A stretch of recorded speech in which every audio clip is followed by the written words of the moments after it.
રામાયણ અને મહાભારત આ માત્ર વાર્તાઓ નથી પણ આપણી સંસ્કૃતિનો આધાર છે. હજારો વર્ષોથી આપણને પ્રેરણા આપતા રહ્યા છે. પણ શું આપણે આ મહાકાવ્યોને પૂરેપૂરા જાણીએ છીએ? આજે ચાલો આપણે એ મહાન ગ્રંથોની એવી વાતો જાણીએ જે કદાચ પડદા પાછળ રહી ગઈ છે. એવા પાત્રોની કહાણી જેમનો અવાજ બહુ ઓછા લોકોએ સાંભળ્યો, પણ જેમની વાર્તામાં ગજબની તાકાત છે. જો રામ, અર્જુન, સીતા, દ્રૌપદી આ બધા મહાન નાયકોને તો આપણે સૌ ઓળખીએ છીએ, ખરું ને? પણ એમના વિશે શું?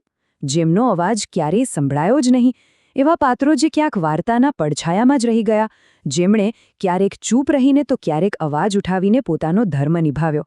આજે આપણે એમની જ વાત કરવાના છીએ. તો ચાલો શરૂઆત કરીએ રામાયણથી. અને આપણી પહેલી વાર્તા છે માંડવીની, એક એવી રાજકુમારી જેણે મૌન રહીને ચૂપચાપ કર્તવ્યનો એક એવો રસ્તો પસંદ કર્યો જે ખરેખર અનોખો હતો. હવે સવાલ એ થાય કે માંડવી હતી કોણ? તો જુઓ, માંડવી એટલે રાજા જનકના ભાઈ કુશધ્વજની દીકરી, મતલબ કે સીતાની પિતરાઈ બહેન. અને એમના લગ્ન થયા હતા ભરત સાથે, એટલે કે અયોધ્યાના રાજ પરિવારમાં એમનું સ્થાન ખૂબ જ મહત્વનું હતું. માંડવી પોતે કહે છે કે ભરતજી જેવા ધીર, વીર અને તેજસ્વી પતિ મળ્યા એનાથી એ ખૂબ ખુશ હતી. લગ્ન પછી એમનું જીવન એકદમ સુખી હતું, પ્રેમ અને આદરથી ભરેલું. પણ કોને ખબર હતી કે આ ખુશી લાંબો સમય ટકવાની નહોતી?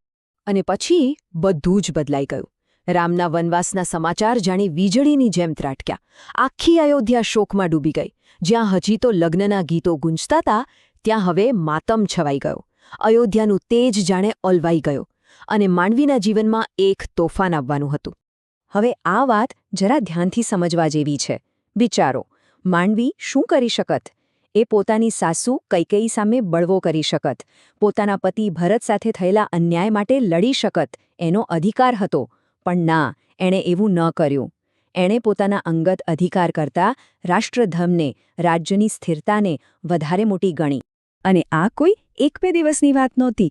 આ બલિદાન હતું પૂરા 14 વર્ષનું. વિચારો, જે સમયે ભરતે રામની પાદુકાને સિંહાસન પર મૂકીને નંદીગ્રામથી રાજ ચલાવ્યું, ત્યારે માંડવીએ પણ મહેલના બધા જ સુખ છોડી દીધા અને એક તપસ્વીની જેવું જીવન જીવવાનું નક્કી કર્યું.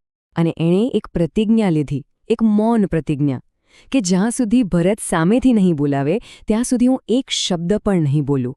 આ એનો રસ્તો હતો પોતાના પતિના ત્યાગમાં ભાગીદાર થવાનો. પૂરા 14 વર્ષ એણે ભરત સાથે વાત ન કરી. આ હતી એની તપસ્યા, એના પ્રેમ અને કર્તવ્યનું જીવતું જાગતું પ્રતીક. ચાલો હવે રામાયણમાંથી જ જઈએ સીધા મહાભારતમાં. એકદમ વિરોધાભાસી કહાણી. જ્યાં એક તરફ માંડવીએ મૌન પસંદ કર્યું, ત્યાં બીજી તરફ એક યુવાને ભરી સભામાં પોતાનો અવાજ બુલંદ કર્યો. અને એ યુવાન એટલે વિકર્ણ. આપણે સૌ એ દ્રશ્યથી પરિચિત છીએ. હસ્તિનાપુરની રાજસભા. દ્યૂત ક્રીડા એટલે કે જુગારની રમત ચાલી રહી છે. પાંડવો બધું જ હારી ચૂક્યા છે, પોતાનું રાજ્ય, ભાઈઓ અને પત્ની દ્રૌપદીને પણ.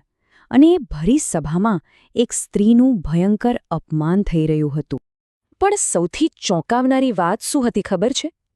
ભીષ્મ પિતામહ, ગુરુ દ્રોણાચાર્ય, કૃપાચાર્ય આ બધા જ મહાન યોદ્ધાઓ અને જ્ઞાનીઓ ત્યાં હાજર હતા. અને બધા જ મૌન હતા, માથું ઝુકાવીને બેઠા હતા. એ મૌન એ અપમાન કરતાં પણ વધુ ડરામણું હતું. અને એ જ ભયાનક શાંતિની વચ્ચે એક અવાજ ગુંજ્યો. અને એ અવાજ કૌરવોમાંથી જ આવ્યો હતો. એ હતો વિકર્ણ, દુર્યોધનનો જ નાનો ભાઈ. એણે ઊભા થઈને કહ્યું, આ પાપલીલા અટકાવો, આનાથી આપણા કુળને કલંક લાગશે. જે સભામાં ન્યાય નથી એ સભા જ નથી. પોતાના જ પરિવાર સામે બોલવાની હિંમત કરી એણે. પણ થયું શું? એના જ મોટા ભાઈ દુર્યોધને એને ધમકાવીને ચૂપ કરી દીધો. એનો અવાજ ભલે દબાવી દેવામાં આવ્યો, પણ એ એક ક્ષણ માટે જેણે સત્ય માટે બોલવાની હિંમત બતાવી, એ ઇતિહાસમાં હંમેશા માટે અમર થઈ ગઈ. તો જોયું, આપણે બે અલગ અલગ વાર્તાઓ જોઈ, એક મૌનની અને બીજી અવાજ ઉઠાવવાની. રસ્તા બિલકુલ જુદા હતા, પણ શું એમની મંઝિલ પણ અલગ હતી? ના, બંનેની મંઝિલ એક જ હતી, ધર્મનું પાલન કરવું. આ વાત ખરેખર રસપ્રદ છે. જો એક તરફ માંડવીએ મૌન રહીને બધું જ સહન કરીને પોતાનો ધર્મ નિભાવ્યો, એણે રાજ્યની એકતાને સૌથી ઉપર રાખી, તો બીજી તરફ વિકર્ણે અન્યાય સામે બોલીને પોતાનો ધર્મ બતાવ્યો. બંનેના રસ્તા અલગ, પણ બંનેએ પોતાની પરિસ્થિતિ પ્રમાણે જે સાચું હતું એ કર્યું. એમના રસ્તા ભલે અલગ હતા, પણ એમની જે વ્યથા હતી, જે પીડા હતી, એ એકસરખી હતી. બંનેને પોતાના જ પરિવારની વિરુદ્ધ જવું પડ્યું. બંનેએ એકલતા અને ત્યાગનો સામનો કર્યો. પોતાના અંગત સુખને બાજુ પર મૂકી દીધું. અને આ બધું શા માટે? ફક્ત અને ફક્ત ધર્મ માટે, સાચા માર્ગ પર ચાલવા માટે. હવે આપણે વિચારીએ કે આ બધી તો હજારો વર્ષ જૂની વાતો છે. આજે આપણા માટે આ વાર્તાઓનું શું મહત્વ? આપણે એમાંથી શું શીખી શકીએ? આ એક એવો સવાલ છે જે કદાચ આપણી સામે પણ ક્યારેક આવે છે. જ્યારે આપણને ખબર હોય કે સાચું શું છે, ત્યારે ચૂપ રહેવું યોગ્ય છે કે પછી પરિણામની ચિંતા કર્યા વગર બોલી દેવું જોઈએ? આ જ તો માંડવી અને વિકર્ણની કથાઓનો સાર છે. અને સાચું કહું તો આ નિર્ણય લેવો ક્યારેય સહેલો નથી હોતો. પણ આ બંને વાર્તાઓ આપણને એક બહુ મોટી વાત શીખવે છે, અને એ છે કે સાચા માટે ઊભા રહેવાની હિંમત. એ જ સૌથી મોટો ગુણ છે. પરિસ્થિતિ ભલે ગમે તેવી હોય, રસ્તો ભલે ગમે તે પસંદ કરો, મૌનનો કે અવાજનો, પણ ઊભા રહો સાચાની સાથે.